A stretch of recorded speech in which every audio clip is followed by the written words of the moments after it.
right, let's bring up a topic though that's really infuriating me lately. That the fucking Lakers lost in the first round. Yeah, bro, but they just didn't want it that bad this year.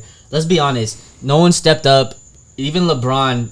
I mean, LeBron always steps up, but he can't do everything all the time. But that's what we pay him for. You got to, as the veteran on the team, with that amount of championships and playoff appearances and just the caliber of player that he is, he's expected to step up and put everyone else on his back. I mean, look But what he's Anthony old. Davis did.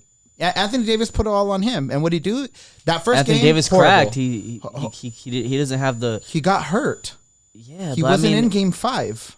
Yeah, man. But if that was LeBron at that age, LeBron would have picked. They would have been still in the final. They would have been still in the race. Okay, to go so to playoffs. what do you feel then about people saying that the only reason why we won a championship last year was because Kobe died? Did that fuel the passion There was all behind our kind. championship? There was all kinds of. I mean, I think it's a part of it. Also, they're saying because the bubble, a lot of teams didn't take it that serious because of COVID.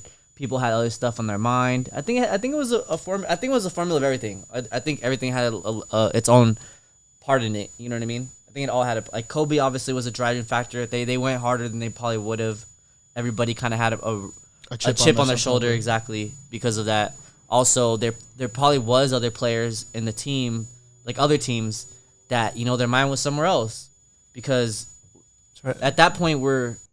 All right, but so back to LeBron though. Like, I don't get why people are saying that we only won a championship because of Kobe. Because like, regardless if it was in the bubble, I mean, you take the same thing for the Dodgers, right? Like a shortened season. I mean, people were saying like, oh, you only won because it was like only 60 games. Okay, but someone was gonna win. So does that mean that like, and if you took that season off or you didn't take it seriously?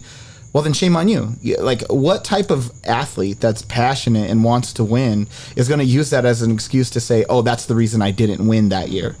Because someone's going to win regardless. And if you're an athlete and you put yourself to that caliber, to that level of professional, you're gonna bring it all or nothing, regardless, right? Even if it was 20-game season.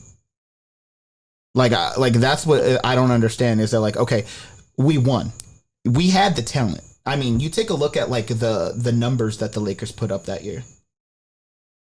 Ridiculous numbers. LeBron broke records.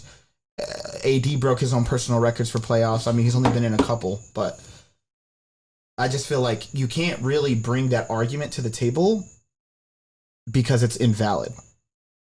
And people are only saying that because everyone hates on the Lakers. Everyone hates on the Dodgers. Everyone hates on any team that's good. Why? Because it's easier to go for a team that hasn't done it before. That's the underdog effect, Like, everyone wants to beat the Lakers because they're the best. When you're at the top, people are gunning for you. And everyone's going to bring every excuse in the fucking book when they win. And then, if they don't win, then people are going to be like, oh, they should have won. Look at that talent. Look at they had LeBron.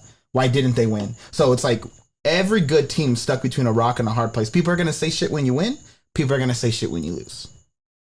So I feel like people were bringing that argument about like, oh, they only won in 2020 because of this and that. Like, no, they won because they took it seriously, because they came with it, and they executed. And it just pisses me off that we lost in the fucking first round to the goddamn Suns. Fuck the Suns. Yeah, but to the other argument, like you could tell, like there wasn't the same fire that they had last playoffs. That's like, and I understand, like definitely we played good teams last year too. Like the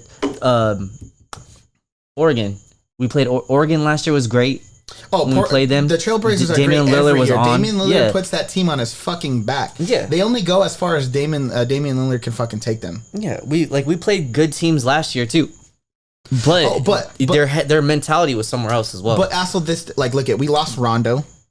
Oh yeah, Dwight. Like Dwight Howard, right? Like JaVale McGee. Mm-hmm. We lost all our big men. We switched the team. And not just that, we should have been able, because we had a full season, take and build that chemistry. But AD was out half the season. Mm-hmm. LeBron was out half the season, and they were out at different times. So how do you bring that camaraderie to a team of rookies, not rookies, but like they're young. Mm-hmm. Kuzma still got a lot to learn. He's definitely refined his skills, but he's nowhere near putting a team on his back. He's a good support man, but we were gonna need AD. We were gonna need LeBron to play together, to be healthy, to come and bring this team together, because it was a lot of new Kuzma people. must have been getting better pussy, bro, because he's just not hitting shit. You So know what I mean? I mean, But I'm just talking about Kuzma. But I'm just but I think Kuzma did play better last year, and I think that had a lot to do with Kylie Jenner. Yeah, he was hitting Kylie, bro. Yeah, and then so was everyone, else. So he getting that Cactus Jack. So he had a lot to prove. I mean, who was he playing against? That like it was definitely a showdown between it was like watching two guys fight over a girl. It was like Caruso and Tyler Hero. In the finals. But I don't remember who it was with Kuzma. I think Kuzma was just he just got that little swag in him, you know? Yeah. But this year he's just corny. Corny. Straight corny, bro. He's corn dog. Nah, I just feel like they need to do better. I mean, I don't know what the front staff is the front office is gonna do to help build. I think bottom line, you already said it, bro. Like last season, the stars just kind of aligned. We had the players, we had the experience, we had the big men. This year, our big men were injured. The other players just didn't have the same mentality, the same fire, and we just need a switch up, bro. We need Damian Lillard to come on the team, bro. Okay. Damian Lillard, come to the Lakers. No, hey, Steph come Curry. on, Harris, don't come. Steph Curry needs to come to the Lakers. His contract is up with the Warriors this year. Dude, that would be bro. We had no nasty. shooters this year. If we had a shooter, because look at what we did to the Suns. Too, bro. Look at what we did to the Suns game 2 and 3. We played big man and we beat them. They couldn't handle us in the paint. What was it before halftime? Like 30 out of our 50 points. That was were only in the one paint? game. They learned a strategy quick and they adapted. And no, they didn't adapt. We unadapted. We went opposite. we shot like 20% from the field in games 4 and 5. We went fucking from Homo sapiens to back to fucking fishies. Fishies. Like we went back in the water. I feel it. Like God.